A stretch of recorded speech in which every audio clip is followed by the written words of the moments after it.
Oi pessoal, tudo bem? Nessa aula nós falaremos sobre o capítulo 28 de Química, que fala sobre como a escala e a organização dos átomos alteram as propriedades das substâncias. Então acompanhe com a Pro a partir da página 227. Primeiramente, o que significa ser nano?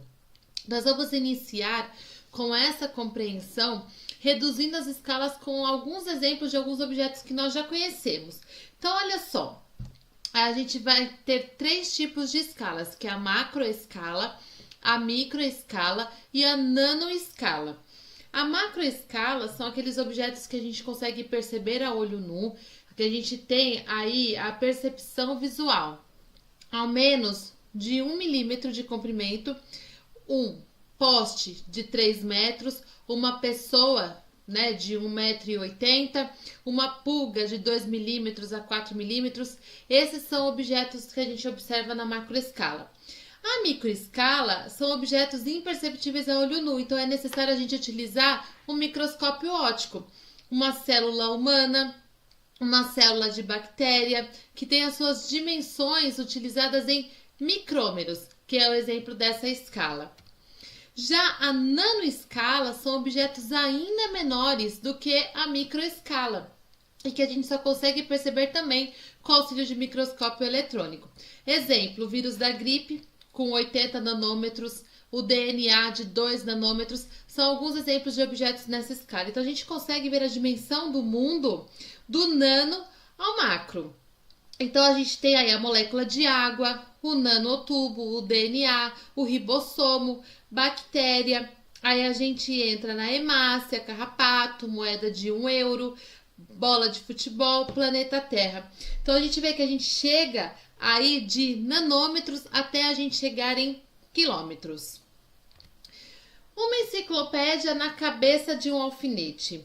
Bom, hoje em dia, falar isso não é algo tão surpreendente porque a gente tem grandes avanços da nanotecnologia, o que nos permitiu armazenar várias informações em pedaços cada vez menores.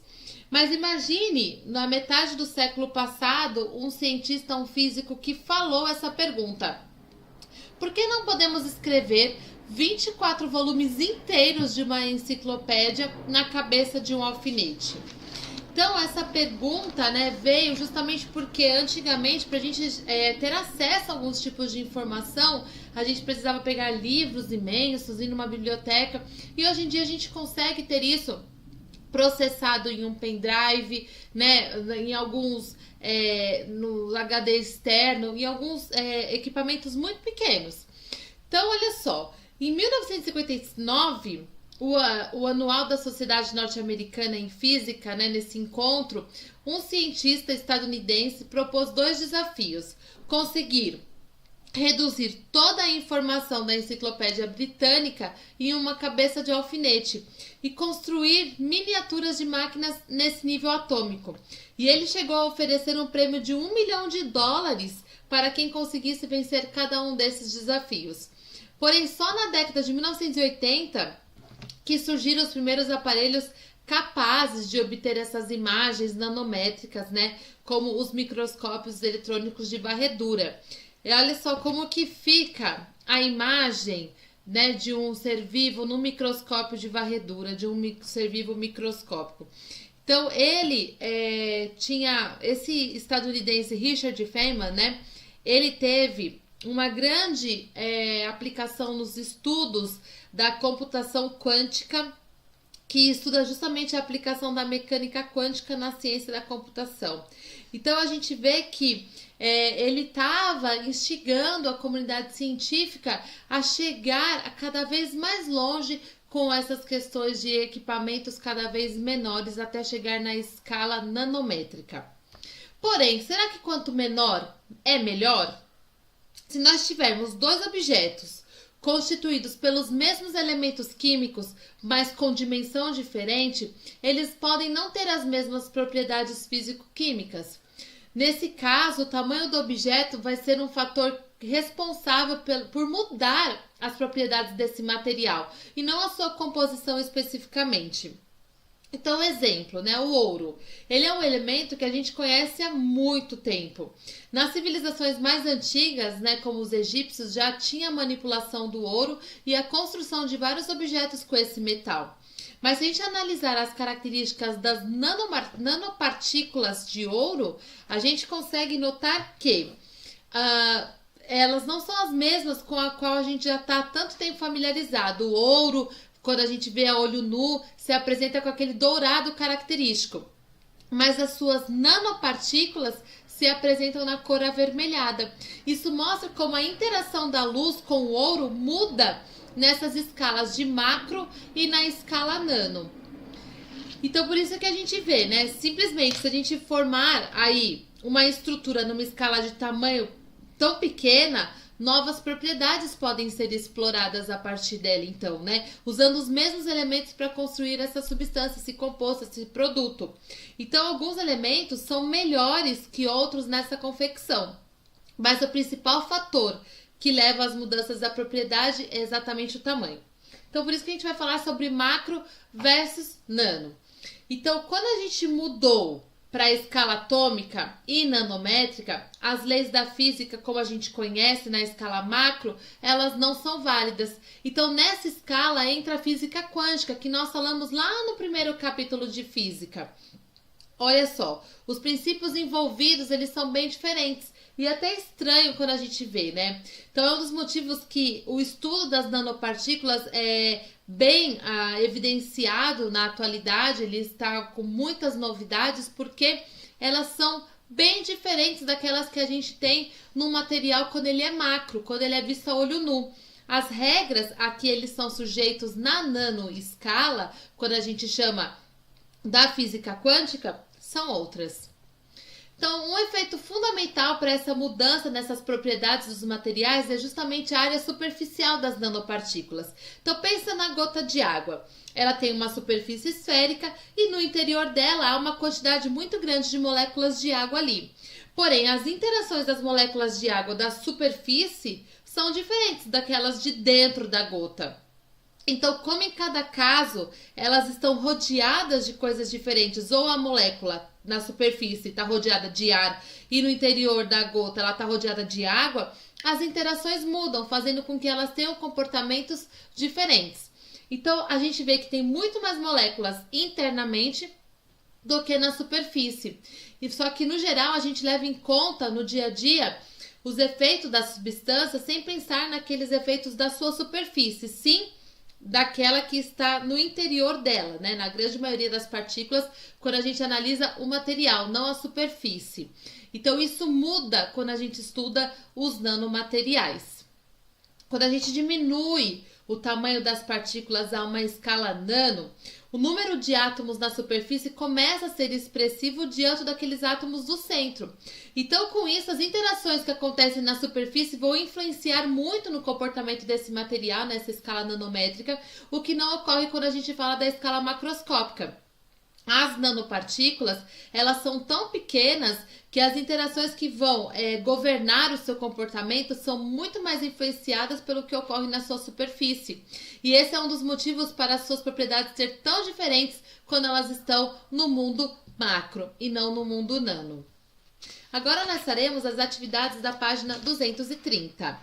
Leia o texto a seguir e responda as questões 1 e 2. Membrana obtida de células é usada no tratamento do câncer.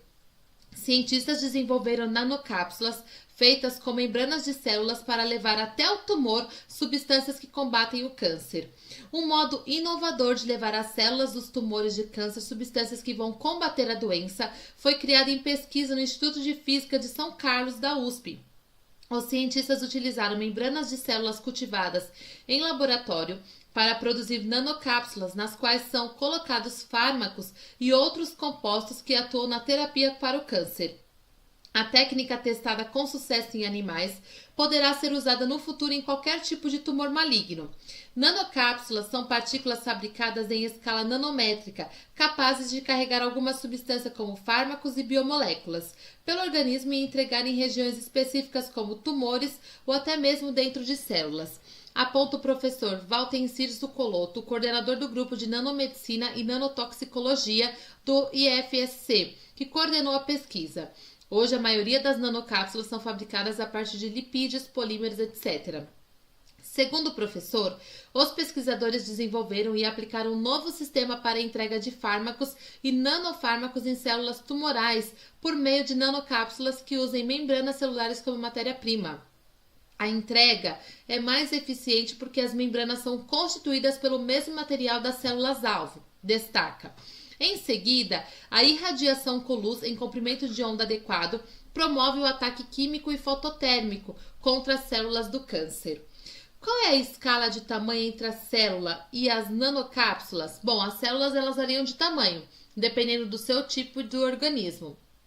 Mas trata-se de estruturas na escala micrométrica. Já as nanoestruturas estão nas 3 ordens de grandezas menores na escala nanométrica ou as ao menos submicrométrica, que está entre a nano e a micro. 2. Por que as nanocápsulas são capazes de levar fármacos para dentro das células? Porque elas são menores que as células, elas conseguem entrar nessas células, liberando o fármaco no seu interior. Além disso, por serem constituídas pelo mesmo material que as células-alvo, elas conseguem interagir quimicamente com elas. Vamos falar agora do carbono nano, que é uma das utilizações da nanotecnologia bem ampla na ciência atual. Bom, as diferentes rotas de produção de nanoestruturas que já foram desenvolvidas mostram que tem diversos formatos e tipos de estruturas que podem ser fabricados. Bom, as geometrias dessas estruturas elas podem ser mais diversas, como nanobastões, nanoprismas, nanocubos, nanotubos, nanoesferas, entre outras formas que a gente pode encontrar. Um elemento que vai ter um papel de destaque nas nanoestruturas é o carbono. Então imagina só que se a gente fosse capaz de enrolar uma folhinha de grafeno, que a gente gere um tubo, assim a gente chegaria num nanotubo de carbono. Além deste, a gente pode formar uma estrutura alternada entre hexágonos e pentágonos que se fecha como uma bola de futebol, gerando o que a gente chama de fulereno. Isso mostra como a partir do mesmo elemento químico podem ser obtidas distintas nanoestruturas com diferentes propriedades e aplicações. Então, essas nanoestruturas que são à base de carbono, elas podem gerar diversos usos comerciais nas mais diversas áreas, como agricultura, medicina, meio ambiente, tecnologia, e depende muito do arranjo geométrico dessa estrutura nano aí do carbono. Agora a gente vai falar sobre outras aplicações também da nanotecnologia, como as nanopartículas. A gente já tem diferentes meios de uso na biologia, né? Como o nanocristal, que permite, por exemplo, que um camaleão mude de cor. Tem as nanopartículas de melanina, que proporcionam as diferentes tonalidades de marrom e o amarelo das borboletas. Então a gente vê que a própria natureza já tem esses nanocristais, essas nanopartículas. O estudo do funcionamento desses diferentes exemplos da natureza e das suas partículas proporcionam várias produções industriais e laboratoriais, porque a partir dessas já existentes na natureza, começamos a sintetizar outras nanopartículas. Por exemplo, aqui no Brasil foi desenvolvida uma língua eletrônica que tem várias nanopartículas que vão possuir sensibilidade 1000 vezes maior do que a nossa língua. Então, com isso, o seu uso vai ser relacionado à identificação do sabor do alimento e, assim, uma melhoria no seu controle de qualidade.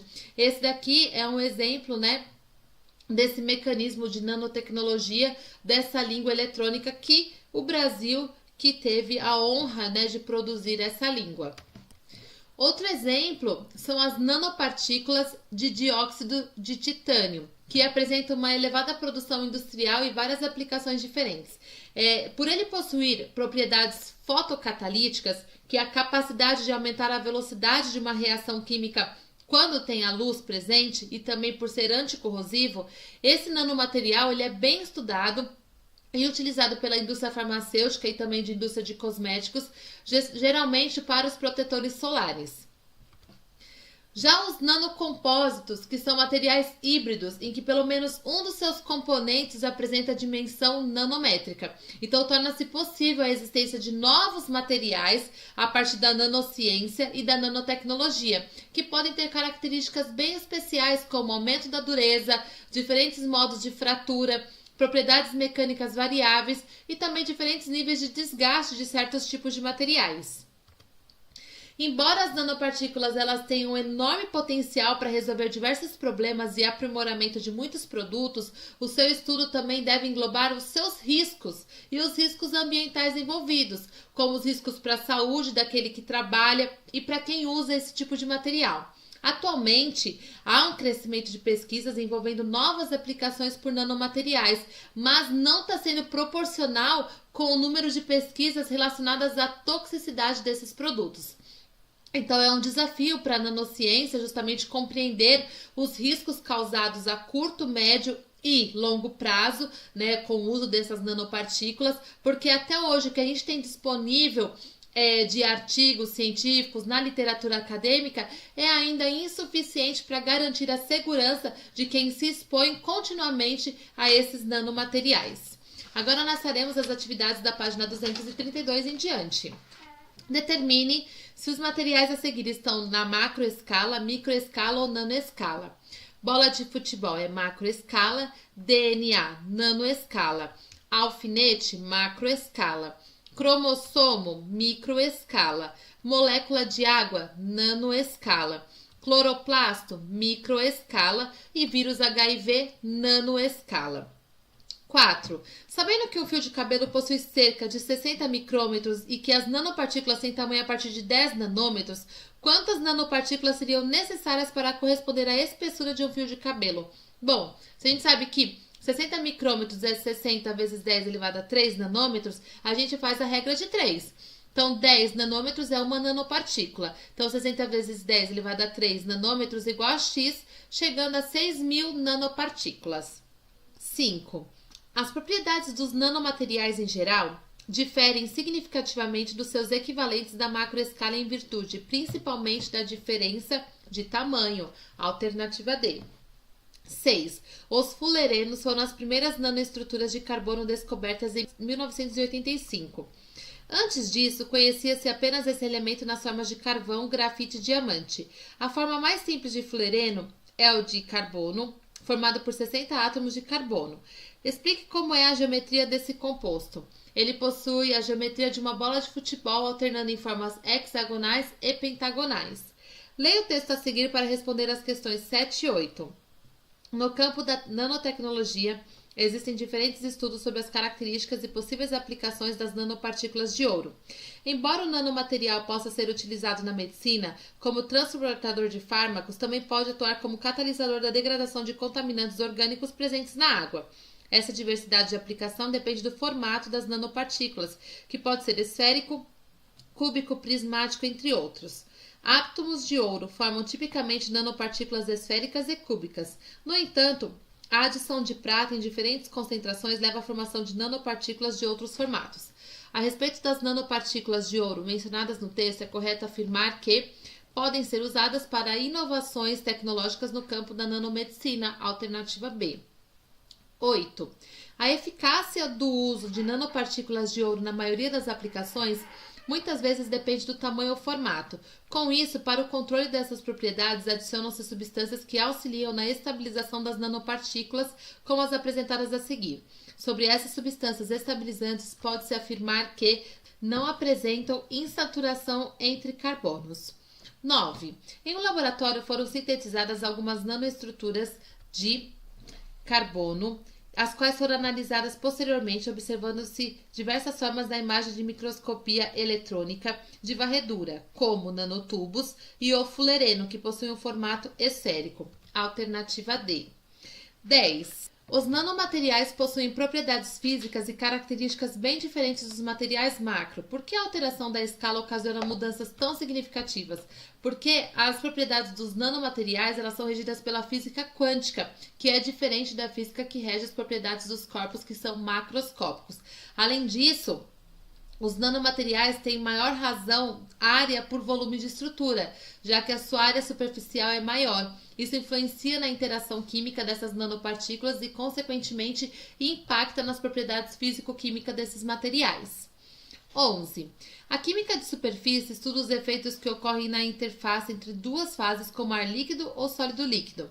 Os efeitos envolvidos nesse domínio são de extrema importância em áreas como catálise e eletrônica. Identifique a relação que existe entre a área superficial e o volume quando se reduz as dimensões de um objeto. Bom, com a diminuição do tamanho do objeto e a razão entre a sua área superficial e seu volume aumenta, os efeitos de superfície se tornam cada vez mais sensíveis e relevantes. Leia o texto a seguir para responder às questões 12 e 13. Recentes avanços nos sistemas de entrega de nanofármacos no contexto da doença inflamatória intestinal. A doença inflamatória intestinal engloba essencialmente duas patologias, a colite ulcerosa e a doença de Crohn. Atualmente não existe cura para a doença inflamatória intestinal e a terapia usada está apenas centrada no controle da inflamação, revelando-se até o momento pouco eficaz na prevenção do aparecimento de novas recidivas. Uma das hipóteses mais recentemente estudadas para o tratamento da doença inflamatória intestinal é o uso de formulações medicamentosas recorrendo à nanotecnologia. Hoje em dia, a aplicabilidade da nanotecnologia no ramo da medicina está bem fundamentada e a sua utilização no tratamento das doenças inflamatórias intestinais tem o propósito de melhorar as propriedades farmacocinéticas das substâncias ativas anteriormente usadas na terapêutica. O reduzido tamanho de partícula das nanopartículas permite que estas consigam entrar facilmente nas células-alvo. Qual é a vantagem na utilização das nanopartículas no tratamento da doença inflamatória intestinal? Bom, por elas apresentarem um tamanho reduzido, as nanopartículas elas conseguem entrar facilmente nas células-alvos por conta da sua área superficial ser grande e a área de contato com essas células-alvos ela é maior do que em outras formulações de liberação de fármacos. Então, isso aumenta a eficiência do princípio ativo no local de ação. Compare esse novo método apresentado no texto com o tratamento convencional. O método tradicional se mostra pouco eficaz na prevenção de novas recidivas, porque espera-se que o uso dessas nanopartículas evite ou minimize possíveis efeitos adversos, visto que realiza uma ação bem mais pontual. Leia o texto a seguir para responder às questões 14 e 15. Fundacentro faz alerta sobre riscos da nanotecnologia para o trabalhador. Segundo a Organização Internacional do Trabalho, até 2020, cerca de 20% de todos os produtos manufaturados no mundo serão baseados no uso da nanotecnologia. Se, por um lado, esse avanço científico trará benefícios à humanidade, como TVs, computadores e celulares cada vez mais modernos, por outro, vem deixando pesquisadores na área da saúde e segurança dos trabalhadores em alerta quanto aos riscos dessas novas tecnologias. Hoje, inclusive, existe um ramo da toxicologia chamado de nanotoxicologia. Esse conhecimento científico tem que chegar aos trabalhadores, porque eles ainda têm pouca informação sobre esses riscos, explica Arline Sidneia Abel Arcuri, pesquisadora da Fundacentro, instituição ligada ao Ministério do Trabalho. O uso amplo e diversificado de nanomateriais na indústria dificulta a estimativa sobre o número de trabalhadores expostos aos efeitos ambientais e de saúde dessas tecnologias. Há ainda pouco conhecimento sobre os perigos, mas estudos técnicos apontam que estão associados a insumos e produtos intermediários utilizados na indústria, como dióxido de titânio, fulerenos, nanopartículas de ouro, nanopartículas de prata, nanotubos de carbono e polímeros, e a produtos finais, como chips eletrônicos, displays, filtro solar, roupas inteligentes e sensores gustativos, entre outros.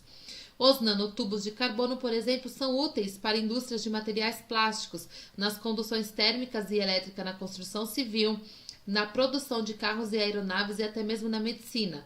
No entanto, seu potencial cancerígeno é semelhante ao amianto. O nanotubo de carbono é muito tóxico, alerta a pesquisadora da Fundacentro. Outros nanomateriais, segundo ela, podem ser aspirados pelas narinas e chegar até o cérebro do trabalhador. São riscos significativos, diz Arline. O texto cita benefícios e malefícios da nanotecnologia. Comente a respeito. Bom, a gente vê benefícios na área tecnológica e malefícios relacionados aos riscos da saúde que são ainda desconhecidos. 15. Do que se trata os sensores gustativos a que o texto faz referência? Cite uma possível aplicação desse dispositivo. Bom, é um dispositivo chamado de língua eletrônica, que ela diferencia sabores com uma sensibilidade 1000 vezes maior que a língua humana. Ele poderia ser utilizado no controle de qualidade de alimentos, por exemplo. Leia o texto a seguir para responder as questões 16, 17 e 18. Pesquisadores criaram nanofármacos para aplicação tópica na pele como loção, gel ou creme, os quais contêm compostos doadores de sulfeto de hidrogênio, moléculas capazes de inibir a produção de substâncias que estimulam o processo inflamatório em pacientes com psoríase. Indica a função química da substância inorgânica mencionada no texto. Bom, sulfeto de hidrogênio é um ácido. 17. Tradicionalmente utilizam-se corticoides para o tratamento da psoríase e outras dermatites. Esses medicamentos, por mais que sejam eficazes, geram uma quantidade significativa de efeitos adversos. O uso prolongado de corticoides pode tornar o indivíduo mais suscetível a infecções e, em casos mais severos, causar supressão da função das glândulas suprarrenais. Com base nisso, aponte uma vantagem para a utilização dos nanofármacos mencionados no texto. Bom, iniciar o tratamento com essa alternativa para controlar a doença é só aplicar métodos mais agressivos como o uso de corticoides quando necessário. Então, isso evitaria ou minimizaria os efeitos adversos do uso prolongado de um corticoide. 18. Cite outro tratamento médico que poderia ser beneficiado pelo uso da nanotecnologia. Bom, hoje a gente já tem como uma alternativa para a tradicional quimioterapia e radioterapia o uso de nanofármacos e nanopartículas. Essa maior seletividade e o impacto mais pontual gera menos efeitos adversos para o paciente, porque vai afetar o menor número de células. 19. Considere as seguintes situações químicas. Nanotubos de carbono são organizados na forma de tubos de dimensão nanométrica. No fullereno, a estrutura se assemelha a uma bola de futebol e o grafeno apresenta uma estrutura planar. Todos eles são constituídos exclusivamente por carbono, mas as diferenças nas suas estruturas propiciam aplicações tecnológicas diferentes.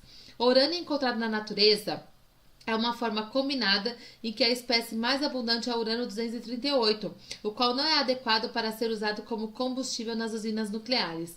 Assim, para um melhor aproveitamento, o urânio é submetido a um processo de enriquecimento que consiste em aumentar o teor de urânio-235, o qual possui alto poder de fissão. As espécies químicas citadas nas situações 1 e 2 são, respectivamente, exemplos de alótropos e isótopos. 20. Segundo o artigo Grafeno será o silício do século XXI, do físico Carlos Alberto Santos, publicado na edição online da revista Ciência Hoje, o grafeno é uma forma de carbono, uma folha com espessura de alguns átomos, constituindo o que é conhecido como estrutura genuinamente bidimensional. Se for enrolado na forma de um canudo, recebe o nome de nanotubo de carbono. Se for manipulado para formar uma bola, é conhecido como fullereno. Sobre o carbono e suas formas cristalinas, assinale a única afirmação verdadeira, que é a C, que fala que o conjunto de estruturas planares hexagonais, chamadas de folhas de grafeno, dão origem à grafite. 21. Um nanotubo é uma estrutura cilíndrica microscópica formada apenas por átomos de carbono. O esquema a seguir representa um corte lateral de um nanotubo. Cada esfera corresponde ao núcleo de um átomo e cada traço a uma ligação entre carbonos. Não são diferenciadas no esquema as ligações simples e duplas. O número de ligações duplas realizadas por átomo em um nanotubo corresponde a 1. Um grupo de pesquisadores desenvolveu um método simples, barato e eficaz de remoção de petróleo contaminante na água que utiliza um plástico produzido a partir do líquido da castanha de caju. A composição química do LCC é muito parecida com a do petróleo e suas moléculas, pois suas características interagem formando agregados com o petróleo. Para retirar os agregados da água, os pesquisadores misturam a LCC nanopartículas magnéticas. Essa técnica considera dois processos de separação de misturas, sendo eles, respectivamente, floculação e separação magnética.